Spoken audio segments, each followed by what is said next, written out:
નમસ્કાર વિદ્યાર્થી મિત્રો, વેલકમ ટુ વેબ સંકુલ. વેબ સંકુલના ડિજિટલ પ્લેટફોર્મ ઉપર આપ સબનું હાર્દિક સ્વાગત છે.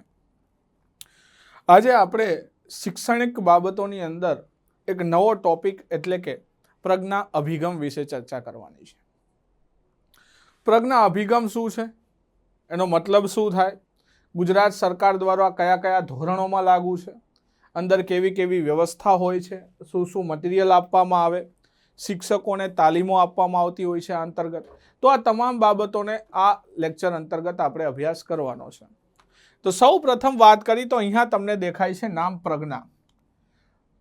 પ્રજ્ઞા એટલે શું? પ્રજ્ઞાનું આખું નામ છે વિદ્યાર્થી મિત્રો કે પ્રવૃત્તિ આધારિત જ્ઞાન. કેના દ્વારા શિક્ષણ આપવાની વાત છે? પ્રવૃત્તિ દ્વારા જ્ઞાન આપવાની અહીંયા વાત કરેલી છે. હવે આ જે પ્રજ્ઞા અભિગમ છે એના અંતર્ગત જે પ્રવૃત્તિ દ્વારા જ્ઞાન અપાય છે, આની સૌ પ્રથમ આપણને ઉલ્લેખ ક્યાં જોવા મળે? બાળક જ્યારે ઘર બહાર મૂકીને નાનું હોય ત્યારે સ્કૂલમાં ભણવાની શરૂઆત કરે છે. આ અભિગમ અત્યારે ગુજરાત સરકાર દ્વારા ધોરણ 1 અને ધોરણ 2 ની અંદર લાગુ છે. તો ધોરણ 1 અને ધોરણ 2 માં જે અભિગમ લાગુ કરવામાં આવ્યો છે આ અંતર્ગત વાત કરીએ આપણે તો શું વ્યવસ્થા છે, શું કામ આ અભિગમ લાગુ થયો છે? આનું રીઝન હું તમને કહું છું. રીઝન એ છે કે સૌ પ્રથમ આપણને ખબર છે જ્યારે બાળક નાનું હોય તો એને કેવી પ્રવૃત્તિમાં વધારે રસ હોય? રમત ગમત આધારિત પ્રવૃત્તિમાં વધારે રસ હોય છે. તો આ રમત ગમત આધારિત જે શિક્ષણ આપવામાં આવે છે આની સૌ પ્રથમ વાત આપણને ખબર છે કોણે કરેલી? ગીજુભાઈ બધેકાએ કરેલી. કોણે કરેલી છે? ગીજુભાઈ બધેકાએ પોતાનું એક પુસ્તક લખેલું, દીવા સ્વપ્ન. કયું પુસ્તક લખેલું? દીવા સ્વપ્ન. આ દીવા સ્વપ્ન જે પુસ્તક લખેલું એ પુસ્તક અંતર્ગત સૌ પ્રથમ આ રમત ગમત આધારિત શિક્ષણની વાત કરેલી. એ જ વાત અહીંયા જોવા મળે છે. સૌ પ્રથમ જે મોન્ટેસરી વ્યક્તિ હતા એમને મોન્ટેસરી પદ્ધતિ એક દાખલ કરી. એ પણ શું હતું? રમત ગમત આધારિત ખાસ કરીને શિક્ષણ એ પણ બાલ મંદિરમાં આપવાની જોગવાઈ હતી.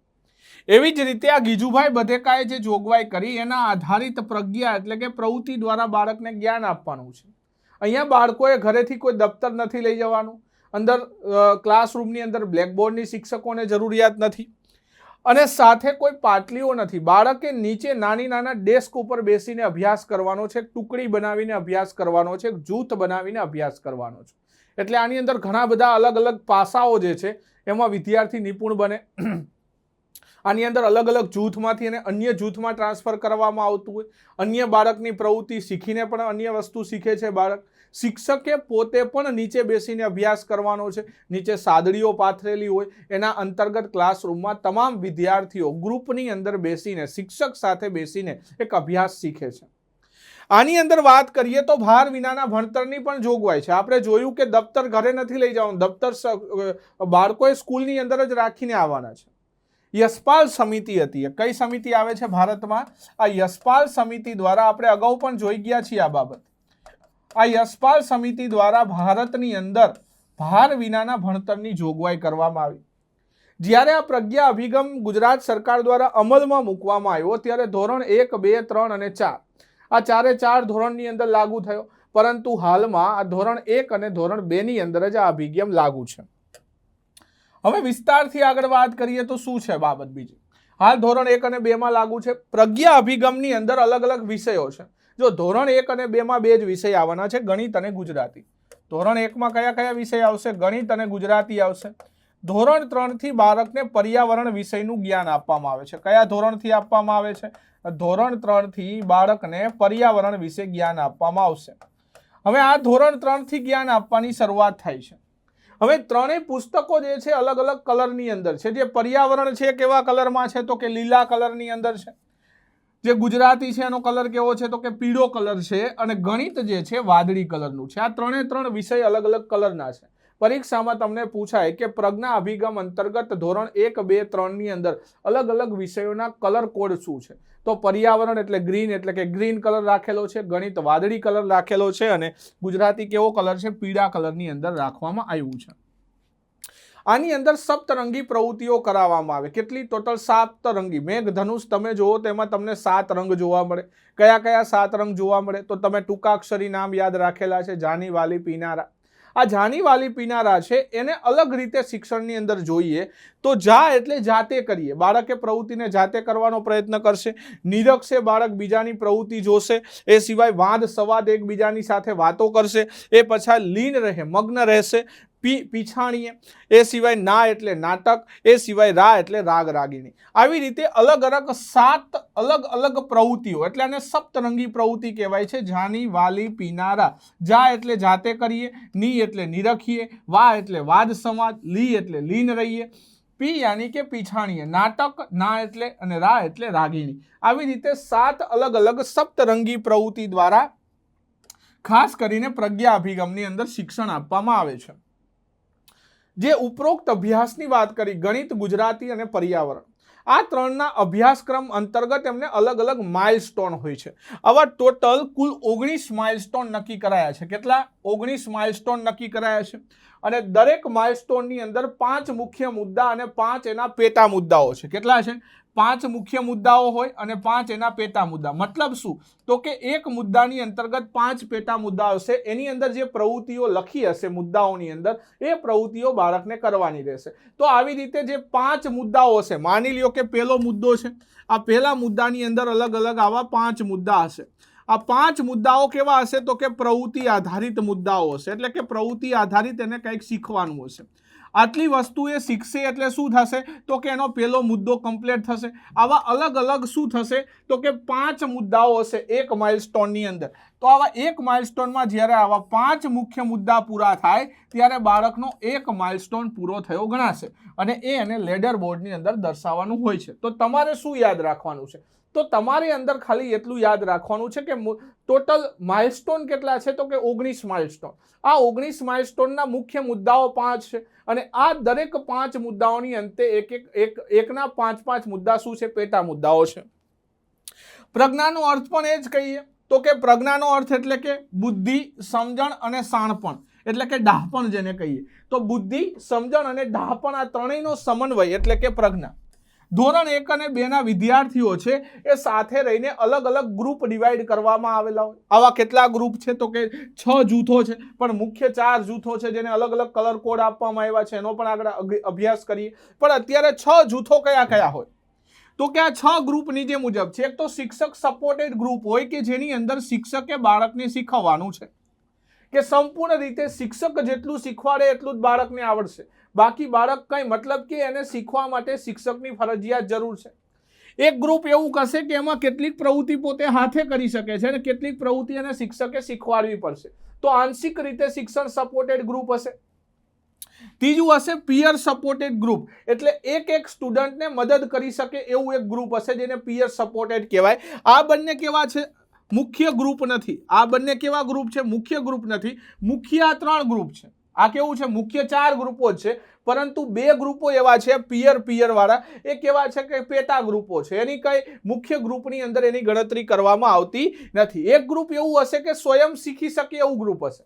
તમારે મુખ્ય 4 જ ગ્રુપ યાદ રાખવાના છે. અહીંયા તમને પેટા ગ્રુપ એટલે કહેવામાં આવે છે કે સમજણ પડે. બાકી પરીક્ષાની દ્રષ્ટિએ તમારે 4 મુખ્ય ગ્રુપો યાદ રાખવાના છે, જે આપણે આગળ જોઈએ. એક ગ્રુપ એવું હશે કે સ્વયં શીખી શકે, પોતે જાતે શીખી શકે બાળકનું એવું ગ્રુપ, અને શીખવાની રીતનું મૂલ્યાંકન કરવા માટે એક છેલ્લું ગ્રુપ હશે જેને મૂલ્યાંકન ગ્રુપ કહેશું. ટૂંકમાં મુખ્ય ગ્રુપ કેટલા છે? 4 ગ્રુપની અંદર આપણે ચર્ચા કરવાની છે, પણ અહીંયા 6 ગ્રુપો છે. આ 6 ગ્રુપોની અલગ અલગ છાબડી હોય અને આ છાબડીઓ આધારે શું કરશે? શિક્ષણ કરાવશે, શિક્ષણ કાર્ય. આ 6 જૂથ એટલે આની 6 છાબડીઓ છે. છાબડીઓ કઈ રીતે હોય કે વિષય મુજબ હોય અને ગ્રુપથી એક ક્યાંથી હોય? દિવાલથી 4 ફૂટ ઊંચી રાખવામાં આવે. આ પ્રશ્ન અગાઉ પૂછાયેલો છે, તો યાદ રાખજો. પ્રજ્ઞા અભિગમની અંદર જે છાબડીઓ હશે એ વિષય મુજબ હશે અને જમીનથી આશરે કેટલી ઊંચી રાખવામાં આવે? 4 ફૂટ જેટલી ઊંચે રાખવામાં આવશે કે જેથી બાળક સહેલાઈથી ત્યાં સુધી પહોંચી શકે. છાબડીની અંદર અલગ અલગ સિમ્બોલનો ઉપયોગ થાય છે. જે અભ્યાસક્રમ શીખવાનો હોય છે તે લેડર સ્વરૂપે હોય, એટલે કે એક માઇલસ્ટોન છે ને એક લેડર છે. લેડર એટલે કે શું? જે વસ્તુ તમારે શીખવાની છે, જેટલા લેડર તમે ઉપર ચડો એ પ્રમાણે તમારા માઇલસ્ટોન કમ્પ્લીટ થતા જશે. લેડરમાં એક એકમને જુદા જુદા કાળની અંદર વિભાજિત કરે. જો સૌથી પ્રથમ શું છે? તો કે લેડર છે. આ લેડર શું છે? લેડરની અંદર નાના શું હોય? એકમ હશે. શું હશે? એકમ. આ એકમ શું હોય તો કે એકમને અલગ અલગ નાના નાના કાળમાં વિભાજિત કરેલા હોય ને આ કાળ મુજબ એને પ્રવૃત્તિ અને શિક્ષણ કરવાનું છે. જેમ જેમ આ કાળ પૂરા થાય એનું એકમ પતતું જાય, એકમ પતે એટલે લેડર પતે અને લેડર પતે એટલે માઇલસ્ટોન પતશે. તો આ સળંગ રીતે એકમ જે પૂરા થાય છે એને શું કહેવાય છે? એક માઇલસ્ટોન કહેવાય છે. આવી રીતે બાળકે 19 જેટલા માઇલસ્ટોન પાર કરવાના રહેશે. એના પછી વિદ્યાર્થીને જે બાબત શીખવવાની છે તે બાબતને જુદી જુદી પ્રવૃત્તિ કે પદ્ધતિમાં વિભાજિત કરવામાં આવે અને દરેક મુદ્દાની પાકી સમજ થાય તે રીતે વિદ્યાર્થીને અધ્યાપન ચક્રના દરેક તબક્કામાંથી પસાર થાય એ રીતનું અભ્યાસકાળ હશે. આપણે જોયું કે અભ્યાસકાળ શું છે? પ્રજ્ઞા વર્ગખંડની અંદર અલગ અલગ મટીરિયલ આપવામાં આવે. એ મટીરિયલની અંદર પહેલી બાબત છે અભ્યાસકાળ. અભ્યાસકાળ શું છે? કોઈ પણ એકમ હશે એ એકમની અંદર અલગ અલગ અભ્યાસકાળ હશે અને એ કાળમાં લખેલું હશે કે બાળકે શું પ્રવૃત્તિ કરવાની છે. એ જેમ જેમ એ કાર્ડ વાઇઝ પ્રવૃત્તિ કરતો જશે એમ એમ એનો એકમ પૂરો થશે. એક એકમ પૂરું થશે એટલે એનો એક માઇલસ્ટોન પૂરો થશે. તો આવી રીતે બાળકે જુદા જુદા અભ્યાસક્રમમાં જે લખેલી બાબતો છે એને પોતે શીખવાની રહેશે અને એ શીખવાની બાબતના આધારે એનું શું તૈયાર થશે? અભ્યાસકાળ કમ્પ્લીટ થતું જશે. તો પેલું મટીરિયલ શું રાખવામાં આવશે? અભ્યાસકાળ. એના પછી આ અભ્યાસકાળ છે એને મૂકવા માટે એક ટ્રે રાખવામાં આવશે. એટલે કે દરેક વિષય માટે આપણે જોઈ ગયું, ગુજરાતી માટે પીળો કલર હતો, ગણિત માટે વાદળી કલર છે, પર્યાવરણ માટે લીલો કલર છે. તો આ જે ત્રણેય કલર છે એ કલર આધારિત શું રાખવામાં આવે? ટ્રે રાખવામાં આવે કે જેની અંદર દરેક વિષયના શું મૂકેલા હોય છે? અભ્યાસકાળ રાખેલા હોય. એ ઉપરાંત રેક. હવે રેક એટલે કે કબાટ. તો કે આ જે ટ્રે છે ટ્રેને મૂકવા માટે એક રેક એટલે કે કબાટ રાખવાનો છે. એ સિવાય એક પ્રગતિમાન રજિસ્ટર હશે કે જેમાં વિદ્યાર્થી જ્યારે જે માઇલસ્ટોન પૂર્ણ કરે છે એની નોંધ કરતા જવાનું હશે શિક્ષકે. તો એક પ્રગતિમાન રજિસ્ટર અંદર રાખવાનું છે. બીજી શું શું બાબતો હશે? તો મુખ્ય કઈ કઈ બાબતો થઈ? એક તો અભ્યાસકાળ એને રાખવાનું છે. અંદર શું હશે? એક અભ્યાસકાળ હશે. આ અભ્યાસકાળને રાખવા માટે અલગ અલગ કલરની ટ્રે હશે વિષયવાઇઝ. આ ટ્રેને મૂકવા માટે રેક રાખવામાં આવશે. આટલી અલગ અલગ બાબતો આપણે જોઈ છે. આ ઉપરાંત શું હશે? તો કે તો વિદ્યાર્થીને સ્લેટની જરૂર પડશે, પાટી. એ ઉપરાંત શિક્ષકે જેમાં શીખવાડે છે એ પાટીની જરૂર પડશે. ડિસ્પ્લે બોર્ડ હશે કે જેમાંથી દરેક વસ્તુ વિદ્યાર્થી જોઈ શકે. પ્રોફાઇલ પોર્ટફોલિયો, દરેક વિદ્યાર્થીની પ્રોફાઇલ તૈયાર હશે. રેઇનબો મોડ્યુલ એટલે કે આપણે સપ્તરંગી પ્રવૃત્તિ જે આગળ જોઈએ એનું મોડ્યુલ હશે. એ સિવાય TLM બોક્સ એટલે કે જે પ્રવૃત્તિ કરાવવાની છે અલગ અલગ એના માટે અલગ અલગ TLM હશે કે TLM બોક્સ પણ હશે. ટીચર હેન્ડબુક બુક હશે, અર્લી રીડર હશે, ગુજરાતી વાંચનમાળા અને પર્યાવરણ જાતે કરીએ આવી કેટલીક બુક હશે કે જેને બાળકને સ્વ અધ્યયન પોથી તરીકે આપવાની હોય છે. તો આવી અલગ અલગ બીજી પણ પ્રવૃત્તિ મટીરિયલ અને પ્રજ્ઞા અભિગમની અંદર જોવા મળે છે. પ્રજ્ઞાનો જે શિક્ષક છે ને ઓછામાં ઓછા 3 વર્ષ સુધી શિક્ષણ કાર્ય કરવાનું છે. કેટલા? જે પ્રજ્ઞામાં માની લ્યો કે આ વખતે કોઈ શિક્ષકે પ્રજ્ઞા વર્ગ લીધો છે તો એને સતત 3 વર્ષ સુધી શું રાખવાનું હોય છે? પ્રજ્ઞા વર્ગ જ લેવાનું હશે. એ સિવાય વર્ગખંડની અંદર 4 ભાગમાં શિક્ષણ કાર્ય વિભાજિત હોય. પ્રજ્ઞા ક્લાસમાં કઈ રીતે શિક્ષણ ચાલે છે એની આપણે વાત કરીએ. પહેલી 30 મિનિટ શું કરવામાં આવે? તો કે સમૂહ કાર્ય. સમૂહ કાર્ય એટલે કે જ્યારે ક્લાસરૂમ શરૂ થશે એટલે શરૂઆતની 30 મિનિટ હશે. એ પછી તો કે અભ્યાસકાળ જે આપણે જોઈ ગયા એના દ્વારા દરેક બાળકને વ્યક્તિગત શિક્ષણ આપવામાં આવશે. આ બીજું. આ ક્યાં સુધી ચાલશે? તો કે શાળા પૂરો થયાના 30 મિનિટ પહેલા. એટલે કે માની લ્યો કે 12:30 વાગે ચાલુ થાય છે તો પહેલી 30 મિનિટ ક્લાસમાં આ સમૂહ કાર્ય થશે.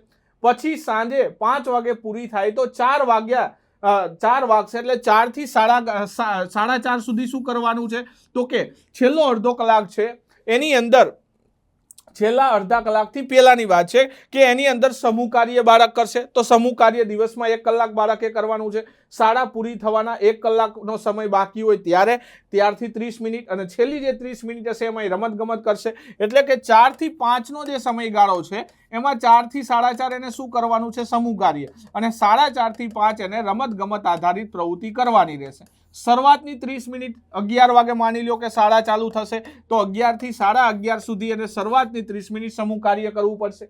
અને એના પછીનો જે સમય છે એટલે કે 11:30 થી 4 વાગ્યા સુધીનો જે સમય રહેશે આ સમયગાળામાં એને જે અભ્યાસકાળ દ્વારા વ્યક્તિગત શિક્ષણ દરેક બાળકને આપવાનું રહેશે.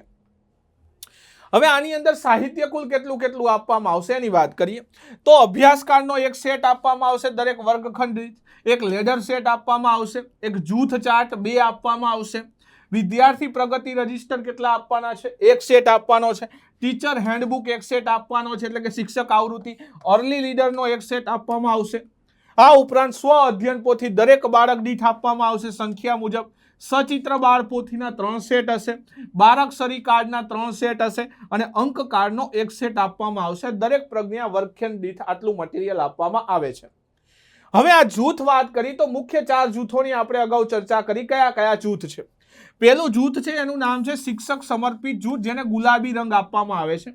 આ જૂથની અંદર શું હોય છે? બાળકને નવી સંકલ્પના શીખવાનું હોય છે. મતલબ કે એને કશું નથી આવડતું, શિક્ષક જ તમામ બાબતો એને શીખવશે. તો એનો કલર કયો છે? ગુલાબી. આ શિક્ષક સમર્પિત જૂથની નિશાની છે. હવે માઇલસ્ટોનની અંદર પણ આવા તમને કલર કોડ દેખાય એટલે ખબર પડે બાળકને કયા જૂથમાં બેસવાનું છે. લેડરની અંદર લખેલું હોય કે બાળકે કયા જૂથમાં બેસવાનું છે. સહપાઠી જૂથ એટલે લીલો. આ લીલો કલર શું છે? તો કે સહપાઠી જૂથ જેને કહેવાય. તો બાળક સાથે બેસીને શું કરશે? અભ્યાસ કરે છે. એટલે કે બાળકોની એક ગ્રુપ આખું તૈયાર થશે જેમાં બાળક સાથે બેસીને અભ્યાસ કરશે. ચોથું હશે સ્વ અધ્યયન જૂથ, કે જેનો કલર છે કથ્થાઈ.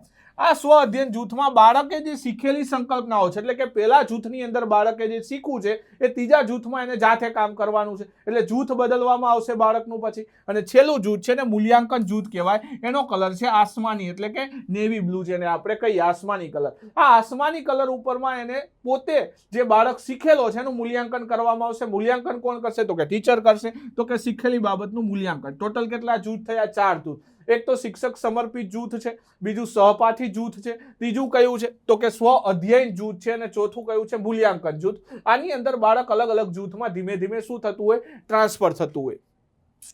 પ્રજ્ઞા અભિગમની લેડર જે છે, લેડરમાં તમને 2 સિમ્બોલ જોવા મળે. એક વર્તુળ જોવા મળે અને ત્રિકોણ જોવા મળે. એમાં વર્તુળ અને ત્રિકોણનો જે કલર છે ને બાળકોને કયા જૂથમાં બેસવાનું એ દર્શાવે. માની લ્યો કે એની અંદર આસમાની કલર છે તો એમાં મૂલ્યાંકન જૂથ છે, એટલે બાળકે જે મૂલ્યાંકન થતું એ જૂથમાં બેસવાનું છે. પેલું જૂથ છે માની લ્યો કે શિક્ષક સમર્પિત જૂથ છે. એના પછી આપણે જોયું કથ્થાઈ કલરનું હતું. તો કેવું હતું? તો કે કથ્થાઈ કલરનું જે જૂથ છે એની અંદર બાળક શું જાતે શીખતું હતું, એટલે કે પોતે અલગથી હતું. જે બાળક શીખેલું છે એને રિવિઝન કરતું હતું. તો એ ગ્રુપની અંદર એને બેસવાનું છે. તો જે કલર કોડ છે એના આધારે બાળક બેસશે લેડરમાં. એ સિવાયમાં ત્રિકોણ આકાર શું દર્શાવે? તો કે જે બાળક આ ત્રિકોણ આકારમાં લેડરે પહોંચેલો હશે એને સ્વ અધ્યયન પોથી, એટલે કે પોતાની સ્વ અધ્યયન પોથી એને ભરવાની રહેશે. તો આવી રીતે લેડરમાં 2 આકાર તમને જોવા મળશે. એક તો વર્તુળ આકાર જોવા મળશે અને એક ત્રિકોણ જોવા મળશે.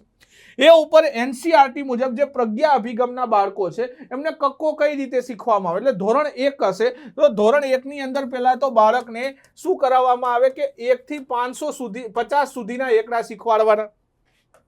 ધોરણ 2 ની અંદર બાળક આવશે તો એને 50 થી 100 સુધી અંકો શીખવા પડે. ધોરણ 3 ની અંદર 100 થી 101 થી 1000 સુધીના એકડા શીખવાડવાના છે. તો આવી રીતે બાળક અંકો શીખતો જશે. શું કરતો જાય? અંકો શીખતો જાય. આ ઉપરાંત કક્કો જનરલી આપણે કઈ રીતે કરતા હોય? ક ખ ગ ઘ. તો આની અંદર કક્કો આવી રીતે નથી કરાવવાનો, પરંતુ આને પહેલા કયા શબ્દો શીખવાડવાના છે? ગમન અજ શીખશે, પડ તણ શીખશે, વરસ અદ શીખશે અને લટ ચખ શીખશે. તો આવી રીતે બાળકને કક્કો શીખવાડશે, અંકો શીખવાડશે. તો આવી રીતે પ્રજ્ઞા અભિગમની અંદર અલગ અલગ લેડર, અલગ અલગ માઇલસ્ટોન, અલગ અલગ પ્રવૃત્તિ, આના દ્વારા બાળક શું કરે છે? શિક્ષણ શીખે છે. તો આનો મુખ્ય અર્થ એવો છે કે બાળકને રમત ગમત અને પ્રવૃત્તિ આધારિત શિક્ષણ આપવું એ ખાસ કરીને આનું લક્ષ્યાંક આપણને જોવા મળે છે. આ વિદ્યા સમીક્ષા કેન્દ્ર શું છે? હાલ મોદી સાહેબે આની મુલાકાત લીધેલી એટલે થોડુંક ચર્ચામાં પણ છે, એટલે પરીક્ષાની દ્રષ્ટિએ પણ આઈએમપી બને છે. પેલા અહીંયા એક વિધાન જોવો છો, પ્રજ્વાલિતો જ્ઞાન પ્રદીપ. તો આ એનું ધ્યેય વાક્ય છે. એટલે કે તમને પૂછાય કે વિદ્યા સમીક્ષા કેન્દ્ર છે એનું ધ્યેય વાક્ય શું છે? તો પ્રજ્વલિતો જ્ઞાનમય પ્રદીપ. આ વિદ્યા સમીક્ષા કેન્દ્ર છે. આ વિદ્યા સમીક્ષા કેન્દ્ર શું છે એની આપણે હવે તો ચર્ચા કરીએ. સૌ પ્રથમ કે જે શૈક્ષણિક સ્તર છે, આપણા ગુજરાતનું જે શિક્ષણ વિભાગ છે એના દ્વારા જે શૈક્ષણિક સંસ્થાઓ જે ચાલે છે, શિક્ષણની સ્કૂલો કહી દો કે શાળાઓ કહી દો કે માધ્યમિક શાળાઓ કહી દો કે કોલેજો કહી દો, આના અંતર્ગત શૈક્ષણિક અને ઘણી બધી બિન શૈક્ષણિક પ્રવૃત્તિઓ પણ થતી હોય. તો આ શૈક્ષણિક અને બિન શૈક્ષણિક પ્રવૃત્તિઓ જો શિક્ષણની અંદર જે થાય છે એનું મૂલ્યાંકન એક જ સેન્ટર લેવલે થઈ શકે, બેઠા બેઠાનું મૂલ્યાંકન વ્યવસ્થિત રીતે થઈ શકે, એના માટે સરકારે એક વિદ્યા સમીક્ષા કેન્દ્રની સ્થાપના કરી છે જે ગાંધીનગર ખાતે આવેલું છે. તો આ વિદ્યા સમીક્ષા કેન્દ્રનો મુખ્ય ઉદ્દેશ શું છે? તો પાયાના સ્તરે જે શૈક્ષણિક બિન શૈક્ષણિક પ્રવૃત્તિનું મોનિટરિંગ કરવું, એનું ટ્રેકિંગ કરવું, તેમજ વિવિધ સ્તરે જે કંઈ શૈક્ષણિક અને બિન શૈક્ષણિક કાર્ય થાય છે એના મોનિટરિંગ માટે અને એ મોનિટરિંગ દ્વારા જે એમાંથી ભૂલો થાય છે એ ભૂલોને સુધારી અને શિક્ષણનું લેવલ એક ઉચ્ચ સ્તરે લઈ જવા માટે સરકારનો એક આ પ્રયત્ન છે. ટૂંકમાં કહું તો ખાસ કરીને આનું આખું નામ જે છે command and control centre for school, CCC પણ કહેવાય છે, command and control centre Gandhinagar ખાતે છે. તો શિક્ષણની જે પ્રવૃત્તિઓ થાય છે એના મોનિટર, ટ્રેકિંગ અને એમાં સુધારા કરવા માટે આખા ગુજરાતનું એક સેન્ટ્રલાઇઝ કહી શકાય એવું વોચ સ્ટેશન બનાવવામાં આવ્યું છે ગુજરાત સરકાર દ્વારા. આ જે તૈયાર થયું છે એના અંતર્ગત એનો અમલ કરવા માટે એક તો સમગ્ર શિક્ષા અભિયાન હોય, શિક્ષણ વિભાગ ગુજરાત રાજ્ય સરકાર એના દ્વારા રાજ્ય કક્ષાનું છે. તમામ સ્કૂલો જે છે આના અંતર્ગત કાર્યરત છે. આના અંતર્ગત એટલે કે આના નીચે મોનિટરિંગમાં છે.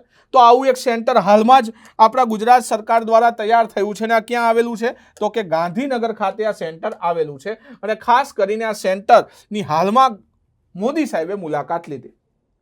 આનો ખાસ ઉદ્દેશની વાત કરીએ તો ઓનલાઈન હાજરી હોય, મૂલ્યાંકન પરિણામો હોય, વ્હીકલ ટ્રેકિંગ સિસ્ટમ. વ્હીકલ એટલે ઘણી જગ્યાએ તમે જુઓ કે ગામડાઓની અંદર બાળકોને સ્કૂલે અને લઈ જવા માટે સરકાર પોતે વાહન વ્યવહાર પ્રોવાઈડ કરાવે છે. એ વાહનની ટ્રેકિંગ સિસ્ટમ હોય. ઓનલાઈન હાજરી અત્યારે તમને થઈ ગઈ છે. દરેક ટીચરે ક્લાસરૂમની હાજરી ક્યાં કરવાની છે? ઓનલાઈન કરવાની છે. અને મૂલ્યાંકન પરિણામો જે ટીચરે જે શિક્ષકે એને મૂલ્યાંકન કર્યું છે, ગમે એકમ કસોટીનું મૂલ્યાંકન હોય કે પરીક્ષા કોઈ પણ હોય, એ પરીક્ષાનું જે મૂલ્યાંકન થાય છે એના માર્ક પણ ઓનલાઈન કરવાના છે. આ તમામ બાબતો જે છે એ સિવાય CRC હોય કે BRC એટલે આપણને ખબર છે તાલુકા લેવલે અધિકારી એટલે કે બ્લોક રિસોર્સ કોઓર્ડિનેટર, અને CRC એટલે ક્લસ્ટર રિસોર્સ કોઓર્ડિનેટર. આ બંનેની ફિલ્ડ વિઝિટ હોય, એ સિવાય એની ટૂર ડાયરી હોય. એ તમામ બાબતોને API થી સંકલિત કરવાનું છે. એટલે કે જે એના અંતર્ગત એપ્લિકેશન ચાલે છે, API નું આખું નામ યાદ રાખી લો તો કે એપ્લિકેશન પ્રોગ્રામિંગ ઇન્ટરફેસ. તો તમામ અલગ અલગ એપ્લિકેશનો છે. આ બધી જ એપ્લિકેશનો સંકલિત ડેટા તમને ક્યાં જોવા મળશે તો કે CCC એટલે કે command and control centre Gandhinagar ખાતે. તો આ તમામ બાબતો ઉપર વોચ રહે એના માટે થઈને એક આ CCC જે છે એટલે કે મૂલ્યાંકન સેન્ટર જેને કહી શકાય, વોચ સેન્ટર જેને કહી શકાય, કમાન્ડ એન્ડ કંટ્રોલ સેન્ટર કહી શકાય, ગાંધીનગર ખાતે કાર્ય કરશે. એ સિવાય શાળાઓ વિશેની તમામ માહિતી, જેટલી શાળાઓ છે એનો રિયલ ટાઈમ ડેટા એટલે કે બાળકો એની અંદર કેટલા ભણે છે, દરેક બાળકોના આધાર ડાયસ કોડ, આ તમામ બાબતોની માહિતી ક્યાં રહેશે હવે તમને આ કમાન્ડ કંટ્રોલ સેન્ટર ખાતેથી મળશે. એ ઉપરાંત ખાસ કરીને શિક્ષકો દ્વારા જે બાળકનું મૂલ્યાંકન થાય છે એ મૂલ્યાંકન માટે ફિલ્ડ લેવલે શૈક્ષણિક અને બિન શૈક્ષણિક સ્ટાફ માટે આમાં એવું છે ખાલી શૈક્ષણિક સ્ટાફ નથી, મધ્યાહન ભોજન યોજના પણ સરકાર ચલાવે છે. એ અંતર્ગત અલગ અલગ કર્મચારીઓ કામ કરે છે. એ તમામ બાબતો જે છે એનું વ્યાપક ધોરણે શું કરી શકે, મોનિટરિંગ કરી શકે. એના માટે પણ આ ખાસ કરીને એક એપ્લિકેશન કે આ સિસ્ટમ કામ કરે છે. એ ઉપરાંત જે CRC અને BRC એ પોતે ફિલ્ડ વિઝિટમાં જાય છે કે નહીં, અથવા ફિલ્ડ વિઝિટના બહાને કંઈ બીજા કામે તો નથી જતા રહેતા ને, એનું ટ્રેકિંગ કરવા માટે GPS સિસ્ટમ, એના અનેબલ GPS સિસ્ટમ વાળા ટેબ્લેટ પણ આપવામાં આવશે કે જેનાથી શું કરવામાં આવે છે તો કે એ BRC અને CRC ની જે ગતિવિધિઓ છે એનું મોનિટરિંગ તમને ક્યાં બેઠા થઈ શકે, ગાંધીનગર બેઠા થઈ શકે. એ સિવાય આ કાર્યરત કેમ્પેઇન જે છે એટલે કે ખાસ કરીને જે BRC CRC છે એમને કાર્ય કરવાનું જે કેમ્પેઇન છે એટલે કે એમના દ્વારા સ્કૂલોમાંથી શું માહિતી કાઢવી, એના માટે જે પ્રશ્નો તૈયાર કરેલા છે એ પ્રશ્નો તૈયાર કરીને ફિલ્ડ લેવલ પાસેથી શાળાઓની મુલાકાત, અને એ મુલાકાતો દ્વારા શાળાઓમાં થતી જે પ્રવૃત્તિઓ છે એને ડાયરેક્ટલી ક્યાંથી મોનિટર કરવામાં આવશે. તો પહેલા શું હતું કે BRC ધારો કે CRC હશે, એક ક્લસ્ટર હશે, એ ક્લસ્ટરની અંદર એ શું કરશે, અલગ અલગ સ્કૂલોની વિઝિટ કરશે, ત્યાંથી જે ખામીઓ હશે એનું સંકલન કરીને BRC ને આપશે. આ BRC જિલ્લા શિક્ષણ અધિકારીને આપે, જિલ્લા શિક્ષણ અધિકારી રાજ્ય સરકારને જાણ કરે. તો એક લાંબી પ્રોસેસ થતી. આ પ્રોસેસને ડાયરેક્ટ હવેથી ક્યાંથી મોનિટર થશે તો કે CCC સેન્ટર ખાતે આ તમામ ડેટાઓ જે છે આ ડેટાઓને એક જ જગ્યાએ એકત્રિતકરણ કરવામાં આવશે. એ ડેટાઓનું વિશ્લેષણ કરવામાં આવશે અને આ વિશ્લેષણને આધારે જે કાંઈ સુધારા કરવા પડતા હશે શિક્ષણની અંદર એ સુધારા કરવા માટે આ CCC સેન્ટર ખાસ કરીને મદદરૂપ થશે. એ સિવાય આ જે CCC દ્વારા જે અહેવાલ તૈયાર થશે એ અહેવાલ શિક્ષણ સુધારણા અને શાળાકીય શિક્ષણ ક્ષેત્રે અસરકારક પગલાં લેવા માટે એનું વિશ્લેષણ કરવા માટે ખાસ કરીને આ CCC સેન્ટર એનું કામ કરે છે. એ સિવાયનો હેતુ શું છે તો ફિલ્ડ લેવલ સ્ટાફની પ્રવૃત્તિઓ તેમજ અન્ય પ્રોજેક્ટ યોજનાઓ છે. ઘણી બધી પ્રોજેક્ટ યોજનાઓ ચાલે છે, જેમ કે દૂધ સંજીવની યોજના હોય, વિદ્યાદીપ યોજના હોય, મધ્યાહન ભોજન યોજના હોય. આ તમામ યોજનાઓ જે શિક્ષણ માટે ચાલે છે એનું પાયાના સ્તરે એનું અમલીકરણ કઈ રીતે થાય છે, અમલીકરણ નથી થતું તો શું રીઝન છે, અને અમલીકરણ થાય છે તો યોગ્ય રીતે થાય છે કે નહીં, એ તમામ બાબતો જે છે એના માટે કેન્દ્રીયકૃત મિકેનિઝમ છે, એટલે કે એક જ જગ્યાએથી આ તમામ બાબતોનું મોનિટર કરી શકાય. એ સિવાય શાળાકીય જે ઇકોસિસ્ટમ છે એ તમામ સ્તરે ફરિયાદ નિવારણ માટે પણ એક આ સિસ્ટમ કામ કરશે. જો કંઈ સ્કૂલની જે ફરિયાદ હશે તાત્કાલિક અહીંથી એનું નિવારણ થશે. શાળાઓનો રિયલ ટાઈમ ડેટા અહીંથી એકત્રિત થશે, એટલે કે દરેક શાળાઓમાં કેટલી વિદ્યાર્થીની સંખ્યાઓ છે, કેટલા જિલ્લામાં કેટલા શાળાઓ કાર્યરત છે, એની અંદર સ્ટાફ કેટલો કાર્યરત છે, કેટલા સ્ટાફની જરૂરિયાત છે, આ તમામ બાબતોનું મૂલ્યાંકન આ સેન્ટરથી કરી શકાશે. આ પ્રોજેક્ટનો વિસ્તાર શું છે તો વિસ્તાર એ જ છે કે શૈક્ષણિક અને બિન શૈક્ષણિક પ્રવૃત્તિઓ જે છે એના મોનિટરિંગ માટે ખાસ કરીને આ CCC સેન્ટર બનાવવામાં આવ્યું છે. અને આ CCC સેન્ટર દ્વારા ખાસ કરીને જે શૈક્ષણિક અને બિન શૈક્ષણિક સ્તરે જે કંઈ કામગીરીઓ થાય છે એ કામગીરીઓની અંદર ઉચ્ચતમ સ્તરે એનું ઉત્કૃષ્ટ પ્રદર્શન થાય, એમાં કહી શકાય કે સારામાં સારું આપી શકાય, એના માટે થઈને આના દ્વારા એક અહેવાલ તૈયાર કરવામાં આવશે. અને એ અહેવાલ કોને આપવામાં આવશે? રાજ્ય સરકારને. અને આ રાજ્ય સરકાર ખાસ કરીને એના માટે શું કરશે? પ્રયત્ન કરશે કે જેથી શિક્ષણનું ધોરણ ઉચ્ચ કક્ષાએ લઈ જઈ શકાય. ટૂંકમાં શિક્ષણની અંદર જે લૂપહોલ રહેલા છે, ઘણા બધા શિક્ષકો કાર્ય નથી કરતા, ઘણા શિક્ષકો સ્કૂલે નથી જતા, એના ઉપર રિયલ ટાઈમ વોચ આ સેન્ટરની મદદથી રાખી શકાશે. આના માટે ઘણી બધી સંસ્થાઓ છે ગુજરાતની અંદર. એક તો સમગ્ર શિક્ષા અભિયાન હોય, એ સિવાય ગુજરાત શિક્ષણ વિભાગ છે, એ ઉપરાંત આ તમામ બાબતો છે અને એના દ્વારા એક આ CCC જે છે આ CCCની સ્થાપના કરવામાં આવી છે. ખાસ કરીને સમગ્ર શિક્ષણ અને શિક્ષણ વિભાગ અંતર્ગત આ કમાન્ડ એન્ડ કંટ્રોલ સેન્ટર છે એની સ્થાપના કરવામાં આવી છે. મુખ્ય બાબતોની વાત કરી, ઓનલાઈન હાજરી કરે છે, મૂલ્યાંકન પરિણામો ઓનલાઈન થશે, વ્હીકલ ટ્રેકિંગ સિસ્ટમ એટલે કે વાહન ક્યાં ગયું છે એની પણ માહિતી અહીંથી મળશે. ઉપલબ્ધ એપ્લિકેશન દ્વારા જે ટૂર ડાયરી છે, CRC BRC એનું API થી એટલે કે એપ્લિકેશન પ્રોગ્રામિંગ ઇન્ટરફેસથી જોડાણ કરવામાં આવશે. અને એક એકીકૃત ડેશબોર્ડ એટલે કે અલગ અલગ જે એપ્લિકેશનો છે ને એ એપ્લિકેશનો બધાને એક જ ડેશબોર્ડ ઉપર શું કરી દેવામાં આવશે? સંકલિત કરી દેવામાં આવશે.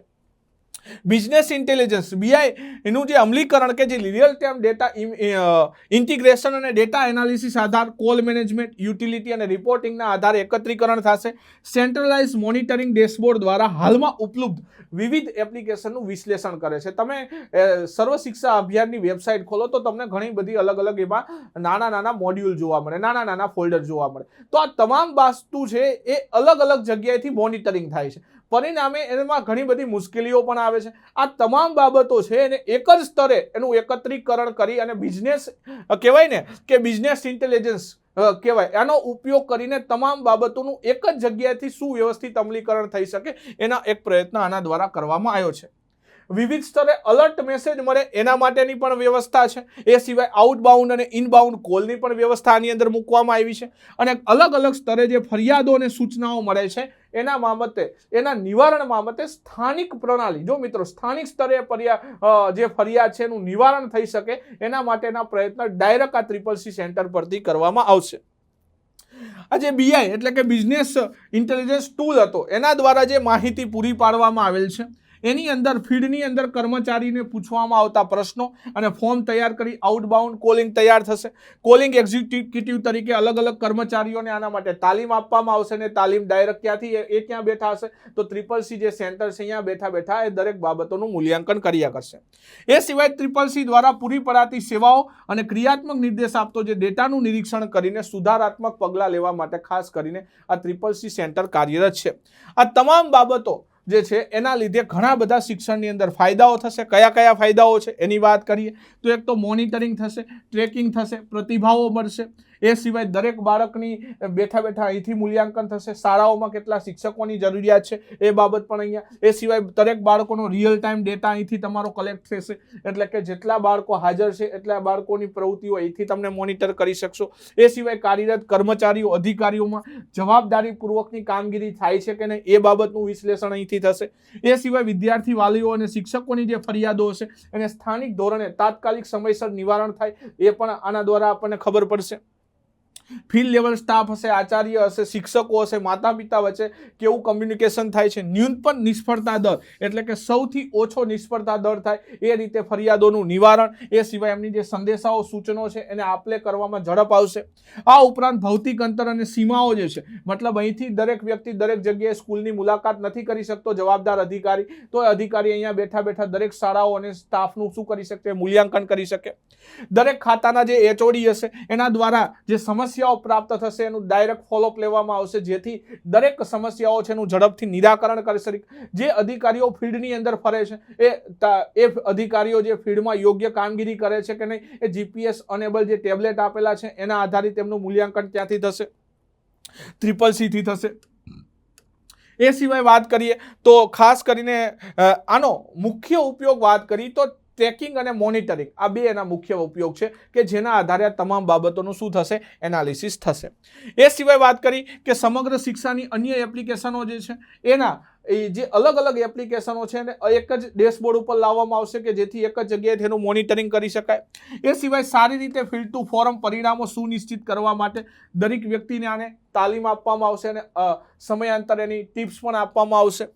પેડોલોજી એટલે કે બાળક વિજ્ઞાન, આ બાળ વિજ્ઞાન જે છે એનો વધારે વિકાસ થાય એના માટે વર્ગખંડ અને શિક્ષણ પર સતત કાર્યક્ષમ ટિપ્સો આપવામાં આવશે કે જેથી બાળકના માનસિક વિકાસમાં સુધારો થાય અને તેની અંદર શિક્ષણ પ્રત્યે જાગૃતિ વધે અને અઘરી વસ્તુને સરળતાથી શીખી શકાય। એ બાળ વિજ્ઞાનનો ઉપયોગ કરીને નવી નવી પદ્ધતિઓ વિકસાવવામાં આવશે।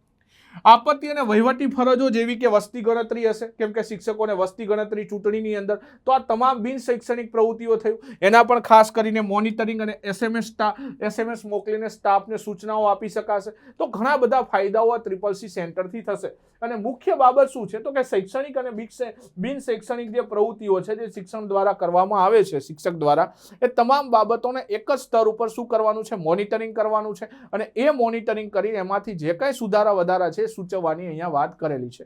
તો આશા રાખું છું મિત્રો આમાંથી કોઈ ક્વેશ્ચન કદાચ પૂછાય તો હાલમાં મોદી સાહેબે આની મુલાકાત લીધી છે, આ દેશનું સૌથી મોટું સમીક્ષા કેન્દ્ર કહી શકાય અને સૌથી મોટો ડેટા અહીંયા કલેક્ટ કરવાની એક વાત છે, આ સૌથી મોટું છે એટલા માટે ખૂબ મહત્વનું છે। આશા રાખું છું મુખ્ય ઉદ્દેશ આનો શું છે, કેમ કે અમે પરીક્ષા કદાચ વર્ણનાત્મક બેઝ ઉપર આવે તો આના વિશે પણ પૂછાય અને તમને આના વિશે નોંધ લખી શકો એના માટે આ ટોપિક લીધો છે। કદાચ પરીક્ષાની દ્રષ્ટિએ એટલો ઇમ્પોર્ટન્ટ નથી પણ હા કદાચ મુખ્ય પરીક્ષામાં આવો ક્વેશ્ચન પૂછાય તો તમને આશા રાખું છું કે આ ટોપિક કામ આવશે। તો આશા રાખું છું વિદ્યાર્થી મિત્રો ટેટ ટાટ કોર્સની અંદર વ્યવસ્થિત તમે ભણી રહ્યા હશો। મળીએ નેક્સ્ટ લેક્ચરની અંદર। થેન્ક યુ, ધન્યવાદ।